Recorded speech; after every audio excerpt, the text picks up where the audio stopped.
Assalamualaikum semua murid. Hari ini kita akan mempelajari cara mudah untuk menulis ringkasan. Okey, terdapat 5 langkah mudah untuk menulis ringkasan.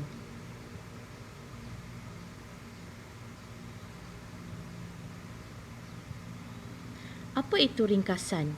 Ringkasan bermaksud kita memendekkan petikan, iaitu kita hanya menulis isi penting berkaitan dengan sesuatu tajuk sahaja. Okey, saya ulang. Ringkasan bermaksud kita cuba memendekkan petikan dan kita hanya menulis isi penting berkaitan dengan tajuk sahaja.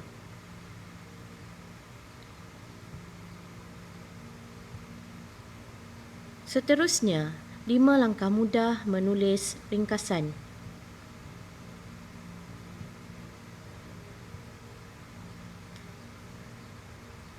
Okey, yang pertama, baca arahan dengan teliti.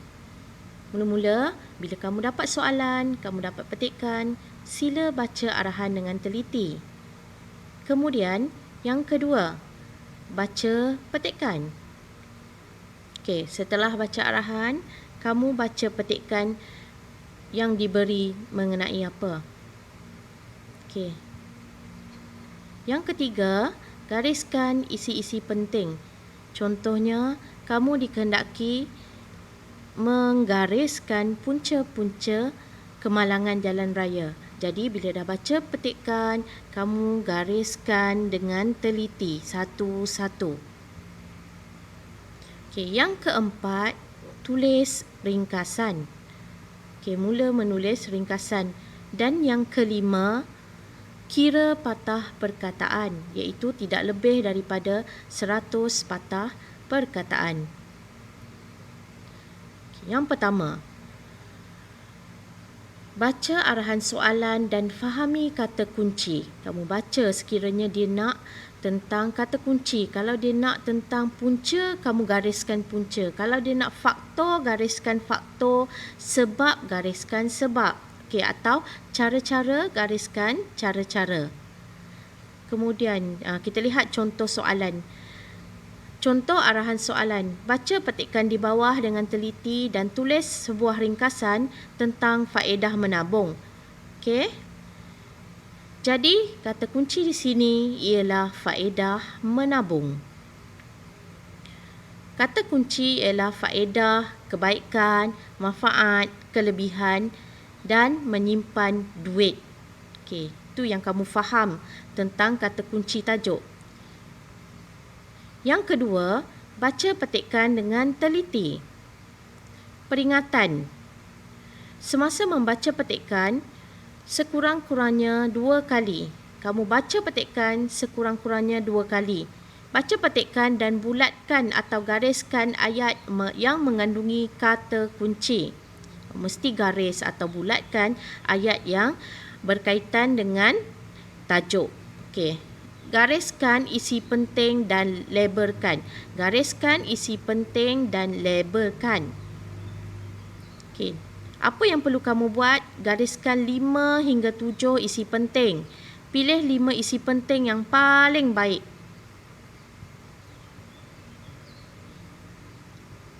Seterusnya, gabungkan isi penting. Apa yang perlu kamu buat? Tulis isi penting dalam satu perenggan.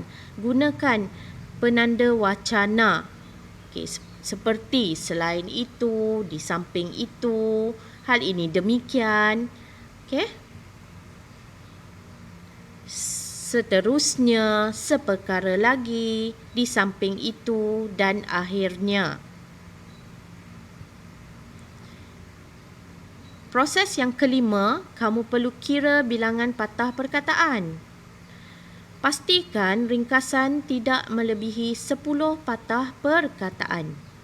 Baca semula ringkasan dan semak ejaan.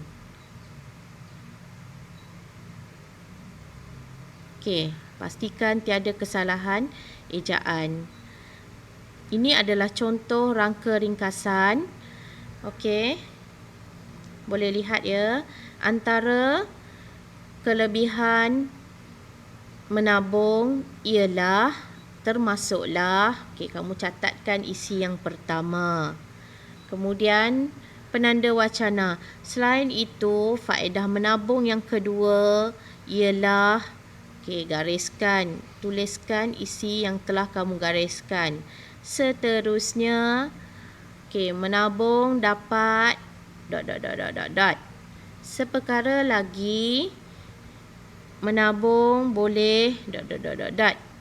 Akhir sekali, faedah menabung dapat...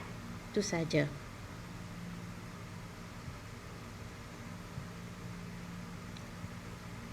Semoga murid semua dapat memahami cara menjawab ringkasan dengan baik.